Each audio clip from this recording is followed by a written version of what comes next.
चले बेटा, question number 4 and 5. 5 cards are drawn. Question number 4. 5 cards are drawn successfully with replacement. देखिए, जब भी रिप्लेसमेंट आता है बर्नौली ट्रायल होगा. अगर रिप्लेसमेंट नहीं है तो बर्नौली ट्रायल नहीं कहा जाएगा. क्यों? क्योंकि प्रोबेबिलिटी, हर ट्रायल के अंदर प्रोबेबिलिटी कांस्टेंट नहीं रहेगी सक्सेस या फेल्यूर की. ठीक है ना? तो from a well shuffled pack of 52 cards find the probability that. अब ठीक है, इसके अंदर ढूंढना है एक्स क्या क्या वैल्यूज लेगा और बाकी की चीजें. तो सबसे पहली चीज कि कितने cards, 5 cards are drawn successively. ठीक है, from a well shuffled pack of cards find the probability that. अब यहां पर आपको एक चीज लग सकती है कि भैया ये बर्नौली ट्रायल हुआ कैसे. अगर आप कार्ड में से 5 कार्ड निकाल रहे हो तो आउटकम तो बर्नौली ट्रायल में सिर्फ 2 आउटकम होते हैं ना, या तो सक्सेस या फिर फेल्योर. अब यहां पर 5 कार्ड्स तो कोई भी निकाल जा सकते हैं. तो ये कौन सा बर्नौली ट्रायल हुआ? तो आप नीचे देखना जरा सा. प्रोबेबिलिटी ढूंढने के लिए जब कहा गया है तब देखना क्या कहा है कि all the 5 cards are spades, only 3 cards are spades, none is a spade. मतलब जो कार्ड्स ड्रॉ किए जा रहे हैं हर ट्रायल के अंदर, जो कार्ड ड्रॉ किया जा रहा है, ठीक है ना, तो 5 कार्ड्स ड्रॉ किए जा रहे हैं मतलब देयर आर 5 ट्रायल्स. कार्ड तो एक ही निकाला जाएगा एक बार में. ठीक है, और रिप्लेसमेंट के साथ बोला जा रहा है तो इसका मतलब वन टाइम एक ट्रायल में एक कार्ड. तो वो कार्ड निकलेगा स्पेड या फिर स्पेड नहीं, इस प्रकार की प्रोबेबिलिटी है. ठीक है ना? तो नतीजा जो है, स्पेड निकल गया तो उसको सक्सेस कहा है, और स्पेड के अलावा दूसरा निकलता है तो उसको फेल्यूर कहा गया है. तो ये दो तरीके के, इस प्रकार से दो तरीके का आउटकम है, या तो स्पेड या फिर स्पेड नहीं, ऐसे. ठीक है ना? तो अभी अगर यहां पर देखेंगे तो आपके ट्रायल कितने हो रहे हैं टोटल? 5 कार्ड्स ड्रॉ किया जा रहा है विथ रिप्लेसमेंट. तो n का वैल्यू आपका बन गया 5. तो x क्या वैल्यू लेगा? जब आप कार्ड ड्रॉ कर रहे हो तो स्पेड नहीं निकल सकता, मतलब 0, या फिर एक स्पेड निकलेगा, या फिर 2 निकल सकते हैं, 3, 4. कितनी बार निकाल रहे हो? 5 बार. तो इनमें से कोई भी वैल्यू x ले सकता है. लेकिन हमें जो फाइंड आउट करने के लिए बोला है प्रोबेबिलिटी, वो इनमें से कौन कौन सी बोला है? All the 5 cards are spade. 5 के 5 ट्रायल में निकलेंगे, मतलब इसका प्रोबेबिलिटी निकालना है. When x is equal to 5. Only 3 cards are spades, मतलब जब x का वैल्यू 3 रहेगा. And none is a spade, मतलब कोई भी स्पेड नहीं रहेगा, मतलब 0 के लिए. तो आपका x जब ये 3 वैल्यूज लेगा तो इनकी प्रोबेबिलिटी आपको निकालनी है. ठीक है? तो बाकियों की निकालने की जरूरत नहीं. मैं बस समझने के लिए बता रहा हूँ x क्या क्या वैल्यूज लेगा, वैसे हमें इससे कोई मतलब नहीं. अब आप सोचिए कि स्पेड के कार्ड कितने होते हैं. स्पेड कार्ड कितने होते हैं आपके पैक ऑफ 52 कार्ड के अंदर? स्पेड के कार्ड 13 होते हैं. हर साइन के 4 डिफरेंट साइन होते हैं, हर साइन के 13 कार्ड्स होते हैं, 13 13 13 ऐसे. सो स्पेड के 13 है, तो उन 13 में से एक स्पेड का कार्ड निकलेगा. मतलब स्पेड का कार्ड 52 कार्ड्स में से निकलने की प्रोबेबिलिटी क्या है, प्रोबेबिलिटी ऑफ सक्सेस क्या है? यहां पर सक्सेस किसको कहा गया है? स्पेड. जब आप कार्ड ड्रॉ कर रहे हो तो कार्ड स्पेड का निकलेगा, दैट इज द सक्सेस. तो प्रोबेबिलिटी ऑफ सक्सेस क्या है? प्रोबेबिलिटी ऑफ सक्सेस क्या है यहां पर?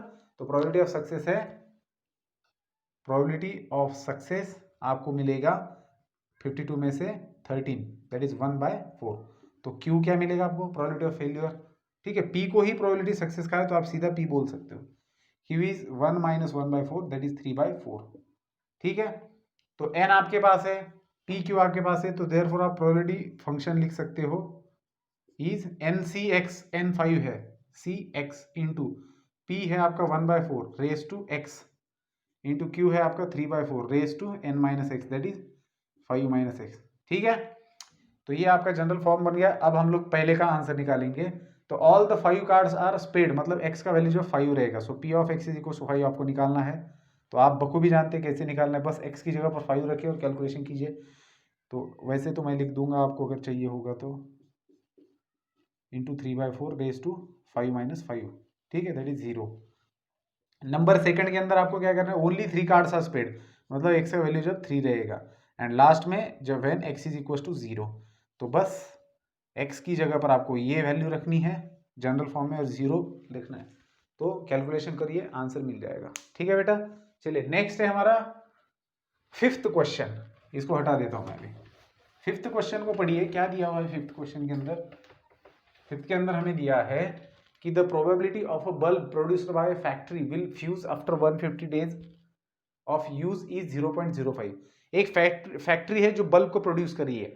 अब जो फैक्ट्री बल्ब्स को प्रोड्यूस कर रही है, तो उस बल्ब को यूज करने के बाद में 150 डेज ऑफ यूज, 150 दिन यूज करने के बाद में उस बल्ब का फ्यूज होने का चांस है 0.05। मतलब जरूरी नहीं कि हर बल्ब 150 दिन के बाद में खराबी हो। 0.05 मतलब बहुत कम चांसेस दिए हैं कि 150 दिन में बल्ब के खराब होने के। तो यहां पर ट्रायल के अंदर आपके दो आउटकम्स क्या होंगे कि 150 दिन के बाद में या तो बल्ब फ्यूज होगा या फिर नहीं होगा। ये दो आउटकम्स है, बल्ब फ्यूज होगा या नहीं होगा। और फ्यूज होना मतलब आपका सक्सेस है और नहीं होना मतलब फेल्योर कंसिडर किया है, क्योंकि यहाँ पर प्रोबेबिलिटी किसका दिया है, फ्यूज होने का प्रोबेबिलिटी दिया है 150 दिन के बाद में। तो वो प्रोबेबिलिटी कितना है दिया हुआ 0.05। So probability of success is 0.05। Okay, so probability of failure क्या लिखेंगे आप 0.95। प्रोबेबिलिटी ऑफ फेल्योर क्या है 0.95।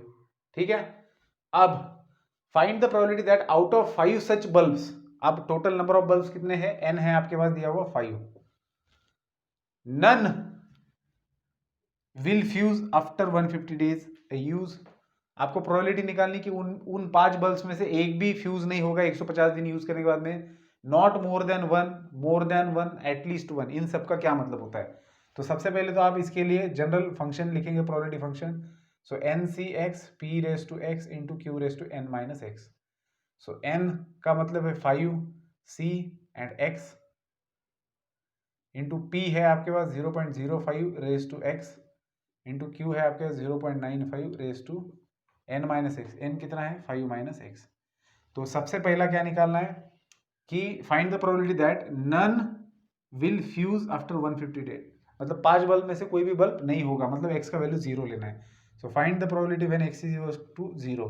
तो जनरल फॉर्म में आपका वैल्यू रखना है 0, 0.05 raise to 0 into 0.95 raise to 5। तो इसका आंसर आएगा 0.95 रेस टू 5।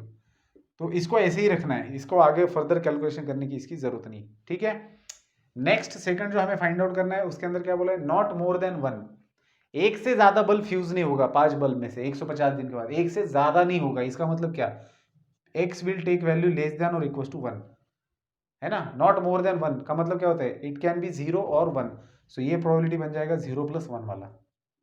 ठीक है, तो 0 का तो प्रोबेबिलिटी आपके पास है, तो 1 के लिए आप फाइंड आउट करेंगे क्या, x की जगह पर 1 डाल के, that is 5c1 into 0.05 raise to 1 into 0.95 raise to 4। ठीक है, और फिर कैलकुलेट कीजिए।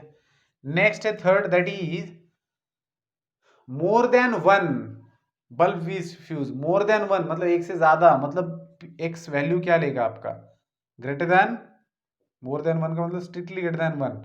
तो आपको यहां पर क्या क्या फाइंड आउट करना पड़ेगा बेटा, आपको यहां पर फाइंड आउट करेगा P of 2 plus P of 3 plus P of 4 plus P of 5, क्योंकि 5 बल्ब आपको दिए जा रहे हैं।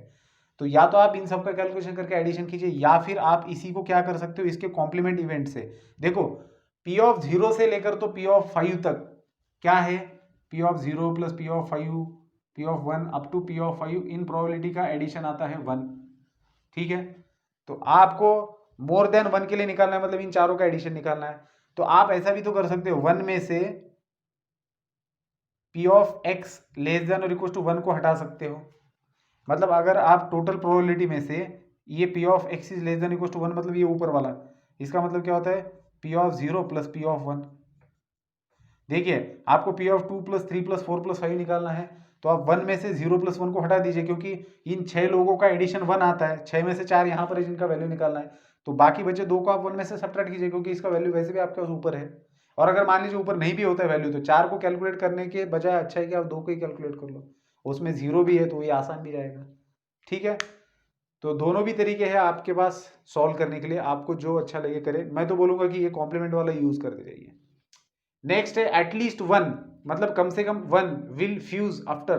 अब ये देखिए x का वैल्यू क्या क्या होगा, कम से कम 1 का मतलब क्या होता है, x will take value greater than और इक्वल टू 1। कम से कम 1 का मतलब क्या होता है कि एक या एक से बड़े, मतलब 150 दिन के बाद में एक भी फ्यूज हो सकता है, 2 भी हो सकते हैं, 3 भी, 4 भी, 5।